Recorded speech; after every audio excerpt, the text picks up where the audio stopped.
আসসালামু আলাইকুম। আজকে অনেক দিন পর চলে আসলাম নতুন একটা ব্লগ নিয়ে। তো আমি কিছুদিন আগেই আমার জাপানিজ ল্যাঙ্গুয়েজের বেসিক কোর্সটা শেষ করলাম। তো শেষের দিন যেদিন সার্টিফিকেট দেবে ওদিন আমরা স্টুডেন্টরা মিলে ম্যামের জন্য একটা সারপ্রাইজ অ্যারেঞ্জ করেছিলাম। সেখানে দেখতেই পেলেন একটা খুব সুন্দর কেক কাস্টম করে বানানো হয়েছিল আর কিছু গিফট আয়োজন করা হয়েছে ম্যামের জন্য।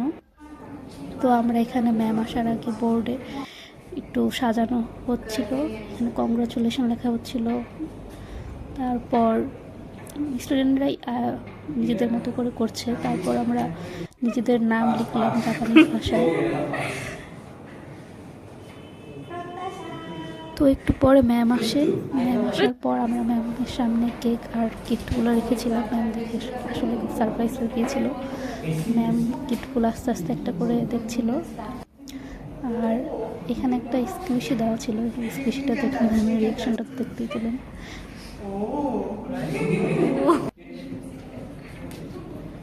সবার হাতে হাতে ম্যাম স্কুইশিটা দিয়ে দেখাচ্ছিল যে কতটা সফট এটা। এরপর হচ্ছে কেক কাটিংয়ের টাইম। এখানে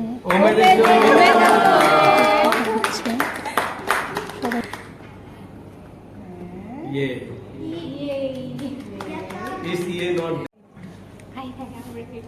ম্যাম একে একে সবাইকে কেক খাইয়ে দিচ্ছিল। মানে ম্যাম আসলে খুবই মিশুক ছিল, ছিল। খুব ভালো লাগছে ম্যামের সাথে ক্লাস করে। তারপর আমিও কেক খেলাম, কেকটা খুব মজা ছিল।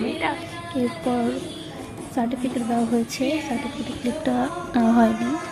তারপরে আমাদের একজন সিনিয়র আপু যে ক্লাসটা করেছিল, সে জাপানি ভাষায় ম্যামকে উৎসর্গ করে একটি গান দিয়ে আয়োজনটা শেষ করলো।